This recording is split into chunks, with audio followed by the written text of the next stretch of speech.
तो दोस्तों फिजिक्स के पेपर में आप लोगों ने गर्दा मचाने के बाद अब हिंदी के पेपर में गर्दा मचाना है अपन को, बिल्कुल तबाही ला देना है। जो इंपॉर्टेंट क्वेश्चन हमने फिजिक्स में बताए थे आप लोगों को पूरे के पूरे क्वेश्चन आए हैं। कुछ क्वेश्चन बस चेंज हुए हैं लेकिन और में थे तो वो चल जाता अपना, ठीक है ना। तो कोई दिक्कत नहीं हुई, सब ऑब्जेक्टिव का रह गया था अपना, ठीक है ना। आप लोग इतनी स्टडी कर लिया करो जितना हम आपको बताते हैं, आप लोग को सिर्फ उतना ही करना है। चलिए आज हम हिंदी के बारे में आपको बताने वाले हैं, कुछ इंपॉर्टेंट क्वेश्चंस बताएंगे, आप लोगों को वो करना ही करना है। यदि आप कर लेते तो आप लोगों को पेपर बहुत अच्छे जाने वाला है। चलिए अपन लोग यहाँ पे सबसे पहले काव्य खंड देखेंगे पद साहित्य के, हाँ ठीक है, तो आप लोगों को इसको देखना है।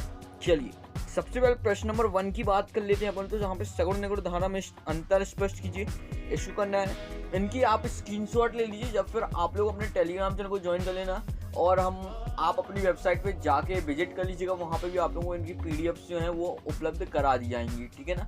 तो हम आपको लिंक आपको वेबसाइट की डिस्क्रिप्शन में दे रहे हैं, टेलीग्राम की डिस्क्रिप्शन में दे रहे हैं। तो आप लोगों को सभी चीज़ की स्क्रीनशॉट ले लेनी है और डाउनलोड करना है। इसके हम पीडीएफ भी दे देंगे। इसका 2 मार्क्स की बात करने वाले हैं आरोह की, कि कबीर ने अपने को दीवाना क्यों कहा है, तो इसके बारे में आपको बहुत अच्छे से लिखना है। मीरा कृष्ण की उपासना किस रूप में करती है, वह रूप कैसा है, आपको बताना है। कबीर की दृष्टि में ईश्वर एक है और समर्थन में उन्होंने क्या तर्क दिया, तो आप लोगों को इसके आंसर्स लिखने हैं। बहुत इंपॉर्टेंट क्वेश्चन है, जो क्वेश्चन हम आपको इंपॉर्टेंट के रूप में दे रहे हैं ये आप लोगों के कल के पेपर में प्रिंट होने वाला है। 101% प्रिंट होगा, क्योंकि ये जो क्वेश्चन है ये आपके पहले भी आ चुके हैं और मतलब यही क्वेश्चन पूछे जाते हैं हर बार, ठीक है ना। तो आप लोगों को इनकी स्क्रीनशॉट ले लेनी है, ठीक है। अब महत्वपूर्ण व्याख्याएं, जो हम व्याख्याएं बताने वाले हैं आप लोगों को ये तीनों व्याख्याएं बहुत अच्छे से कर लेनी है, क्योंकि ये आपके कल के पेपर में एक व्याख्या जरूर आएगी आप लोगों की, ठीक है ना। और यही व्याख्याएं जो इंपॉर्टेंट हैं यही आप लोगों की रिवाइज होती रहती हैं, ठीक है ना। तो आप लोगों को इनको कर लेना है। इसके बाद आपका आता है कवि परिचय, 3 नंबर का है, बहुत इंपॉर्टेंट। कबीरदास मीराबाई इन दोनों से एक 101% कन्फर्म है, आप लोग इसको कर लीजिएगा।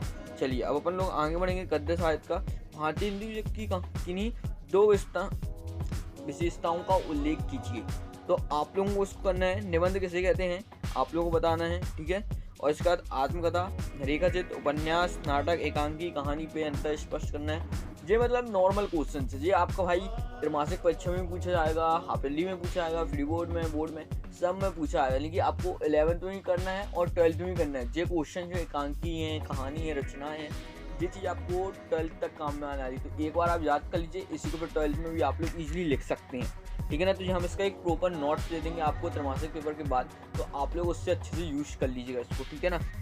उसके बाद चलिए अपन का आता है आरोह को, 2 मार्क्स के क्वेश्चन। नमक का दारोगा कहानी का कौन सा पात्र सबको सबसे अधिक प्रभावित करता है और क्यों करता है, तो आपको इसके आंसर्स लिखना है। बहुत इंपॉर्टेंट क्वेश्चन है जी, ठीक है ना।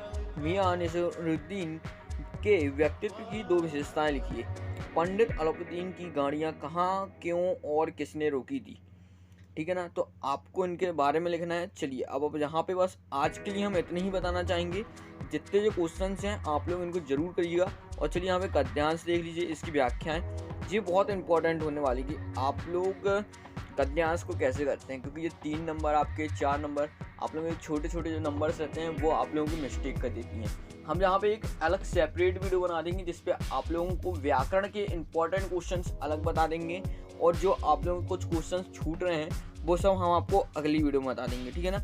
यहाँ पे आप लेखक परिचय देख लीजिए। प्रेमचंद और कृष्ण सोबती का आपको लेखक परिचय करना है। प्रेमचंद का ही पूछा जाता है ज़्यादातर, लेखक सोबती का बहुत कम पूछा था, उसके कोई और का भी दे सकते हैं, ठीक है। प्रेमचंद और इसका तो कर ही लीजिएगा, कोई एक तो आ ही जाएगा, ठीक है। इसका वेदांत की बात कर लेते हैं। तो लता मंगेशकर के गायन की विशेषताएं लिखिए, ठीक है। तो आपको इसके बारे में लिखना है। ये कुछ छोटे छोटे क्वेश्चन हैं, आप लोग इनको कर लीजिएगा। इसके बाद आप लोगों का आता है जनसंचार माध्यमों को उद्देश्य और विशेषताओं को लिखिए, तो आप लोगों को इनको भी कर लेना है। जिस सारे कर लीजिएगा आप लोग, बहुत इंपॉर्टेंट क्वेश्चन है, ठीक है ना।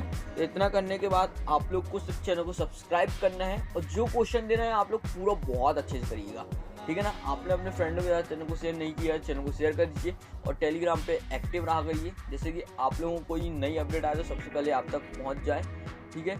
डिलीट होने के पहले आप लोग तक पहुंच जाए, क्योंकि काफ़ी चीज़ें रहती हैं जो हम डिलीट भी कर देते हैं, ठीक है। तो इंपॉर्टेंट चीज़ें आप लोगों को पहले मिल जाएंगी। एक्टिव रहा करिए, यूट्यूब चैनल में जो भी वीडियो आती हैं पूरा देखिए करिए, क्योंकि जो चीज़ हम अपने टेलीग्राम चैनल में नहीं बता पाते हैं वो चीज़ हम वीडियो के माध्यम से बोल देते हैं, तो आप लोगों को बोल के बता सकते हैं, ठीक है ना। तो आप लोग चैनल को सब्सक्राइब करके बेल आइकन को जरूर प्रेस कर लीजिए। अब अपन लोग मिलेंगे इसके अगले पार्ट में व्याकरण के साथ।